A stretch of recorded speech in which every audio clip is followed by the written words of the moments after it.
ये बताइएगा कि जो फैसल करीम कुंडी साहब ने बात की है, तर्जुमान हैं पीपल्स पार्टी के, पीपल्स पार्टी, पीटीआई, दीगर जमातें वो ये बात कर रही हैं कि आपको किसी न किसी तरह से कोई फेवर मिल रही है।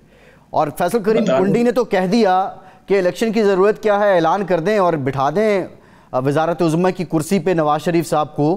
तो ये क्रिटिसिज्म, क्या पीपल्स पार्टी से आपकी कोई नेगोशिएशन नहीं हो रही हैं? ये जो कुछ हो रहा है पीपल्स पार्टी उसमें ऑन बोर्ड नहीं है? और अगर ये हकीकत नहीं है तो फिर पीपल्स पार्टी ऐसी बातें क्यों कर रही है? क्यों का जवाब मेरे पास बहुत लंबा चौड़ा है, मगर क्योंकि मैं नहीं चाहता कि हमारी पार्टी और पीपल्स पार्टी एक मखलूत हुकूमत चला चुके हैं। बड़ा अच्छा वर्किंग रिलेशनशिप था। फिर मेरे जाती दोस्त हैं, फैसल करीम कुंडी साहब से भी मेरा ताल्लुक है। उनके जवाबात थे, उनको मैं कुछ ज्यादा उसका एनालिसिस करना नहीं चाहता, मगर बहुत कुछ एनालिसिस हो सकता है। कौन सी ऐसी बात है मुझे बता दें। अगर अदालत से 4 दिन की कबल गिरफ्तारी मिल गई है तो वजीर आजम बना रहे हैं। मियाँ साहब की तो अभी डिस्क्वालिफिकेशन खड़ी है, मियाँ साहब की तो फॉर लाइफ डिस्क्वालिफिकेशन खड़ी है, अभी उनकी सजा सस्पेंड हुई है, वो अपीलें पेंडिंग है। तो अब बात यह है कि फिजा बनाई जा रही है कि पंजाब में किसी जमात को पांव टिकाने की जगह बशमूल पीपल्स पार्टी नहीं मिल रही। और इतने बड़े जलसे के बाद काश कि अगर जलसा ये पीपल्स पार्टी का होता तो कम से कम मैं जरूर कहता कि ये बड़ा कामयाब था और उन्होंने बड़ी मेहनत की है। लोगों ने अपनी लीडर, अगर अल्लाह ताला उनको जन्नत नसीब करे, वो शहीद मोहतरमा होती तो मैं यही कहता। आज भी अगर बिलावल भुट्टो का ये जलसा होता तो मैं ये कहता। अब बात ये है रजवाना साहब, आपने बीबी का जिक्र कर दिया है। 86 का इस्तकबाल बड़ा था या कल का इस्तकबाल बड़ा है? 88 वाला इस्तकबाल भी बहुत बड़ा था, ये भी बहुत बड़ा है, ये भी बहुत बड़ा है जी। हर इस्तकबाल अपनी जगह, बीबी का इस्तकबाल भी बहुत बड़ा था, ये भी बहुत बड़ा है जी। और बात यह है कि इस तनकीद से मैं एक और बात करता हूँ। अगर आज हमने इन छोटी छोटी बातों पे एक जलसे को ना बर्दाश्त करते हुए इस तरह का कहना कर दिया, मुझे बताएं कि कौन सी फेवर भी नवाज शरीफ को मिली है। अगर वो साहब का वजीर आजम है, कोई उनको साहब का वजीर आजम के तौर पर उनको कोई अहमियत दी गई, उनको कंसेशन दिया गया? किस चीज का कंसेशन दिया है? मुकदमे से बरी हो गए, मुकम्मल उनकी बेल हो गई है, उनको क्या डिस्क्वालिफिकेशन खत्म हो गई है? भाई किस चीज का फिक्र है आपको? मैदान खुला है, आप जाए मैदान में लड़े। अभी से देखें उस इलेक्शन का नतीजा क्या होगा। अगर बफर्जे महाल नतीजा क्या होगा, मुस्लिम लीग नून जीत जाती है, वो तो कह रहे हैं हमने तो पहले भी कहा था कि ये बने बनाया है, ये अब इन्होंने बनना है, ये इलेक्शन जो है ना ये धांधली से हुआ है, फिर मुल्क कैसे चलेगा? यही रविश, अगर ये रविश पैदा होती थी पहले इलेक्शन के बाद, आज ये पहले पैदा हो गई है, अभी कुछ भी नहीं हुआ। तो खुदा के लिए मेरी गुजारिश होगी, इस रविश से चलाना है, मुल्क नहीं चलेगा, फिर सही है, किसी से भी नहीं चलेगा। अच्छा, इसमें जो अचंभे की बात है रजवाना साहब, वो ये है कि पीडीएम, पीपल्स पार्टी, मौलाना फजल रहमान, ये सारी जमातें मिल के इन्होंने जो पीटीआई की हुकूमत थी उसको घर भेजा, फिर ये हुकूमत में आए। और आपके सियासी रकाबत तो इतनी नहीं है जितनी रफाकतें हैं, जितना आप मिल के बैठते रहे हैं एक दूसरे के साथ। तो अब इसमें जी मेरा सवाल ये है कि अब नवाज शरीफ साहब क्या इनिशिएट करेंगे? क्या वो सारी सियासी क़यादत को बुलाएंगे, बिठाएंगे और इलेक्शन से पहले कोई ऐसा फार्मूला तय होगा कि जब इलेक्शन हो जाए तो फिर ना धांधली का शोर हो और ना कोई नया तनाज़ा उठे? देखिए, गुजारिश ये है कि जो उनके तहफ़्फ़ुज़ात हैं उस पर जरूर उनकी तसल्ली करानी चाहिए।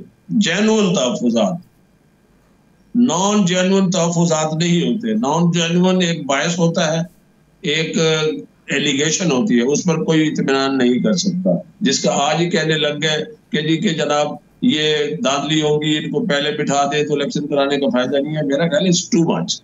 इस तरह नहीं कहना चाहिए। मेरी गुजारिश होगी प्लीज आवाम को अभी से आप एक ज़हनी तौर पर तैयार कर रहे हैं कि कल को अगर मुस्लिम लीग नून की हुकूमत आ जाएगी, ये धांधली की पैदावार। अच्छा रजवाना साहब, एक शुनीद ये है कि जब आप चेयरमैन पीटीआई, जब वज़ीर आज़म थे, उनको आप घर भेजना चाह रहे थे, तो उससे पहले ये जितना इत्तेहाद बना था इसमें एक फार्मूला तय हुआ था, और वो फार्मूला ये था कि जो दूसरे नंबर पे कंटेस्टेंट होगा, अब ज़िमनी इलेक्शन हो या जनरल इलेक्शन हो, उसके हक़ में बाकी जमातें विड्रॉ करेंगी।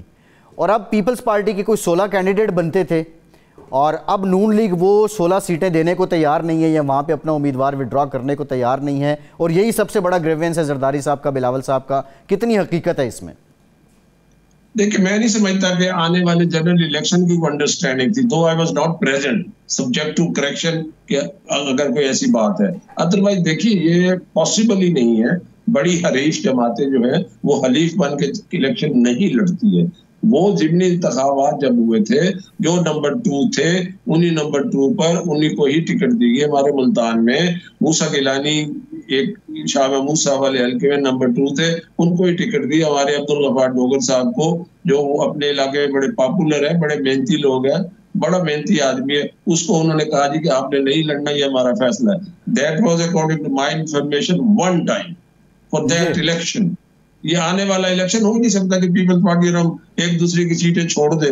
वो तो अपना मुहतरमा मरियम नवाज साहब ने कहा था फिर हमें सिंध में भी सीटें दे दें। ये ऐसी बात नहीं है, ये खुला मैदान है, भागने के लिए सबके लिए बराबर है। एक बात जरूर है कि अगर अब भी सियासी जमातें, मैं किसी एक जमात का नाम नहीं ले रहा, इसी तरह बायस व्यू रख के दूसरी जमात के अभी से प्रोपेगेंडा शुरू कर देंगे, उस इलेक्शन पे कोई एतमाद करेगा? उसका रिजल्ट पे कोई एतमाद करेगा? उस हुकूमत पे कोई एतमाद करेगा? उस हुकूमत के खिलाफ फिर दूसरी से तहरीक चला देंगे, फिर पाकिस्तान का क्या होगा? पाकिस्तान को कौन संभालेगा? जी अच्छा, आप जो रजवाना साहब बात कर रहे हैं कि फिर सब ठीक कर देंगे, ये आपकी एक टैग लाइन है, जो एक बयानिया है, जिस तरह वोट को इज्जत दो था, इस तरह अब यह कि फिर सब ठीक कर देगा इंशाअल्लाह, ये आपकी लाइन है। कैसे ठीक करेंगे? क्या नवाज शरीफ साहब उन्हीं लोगों पे इन्हिसार करेंगे?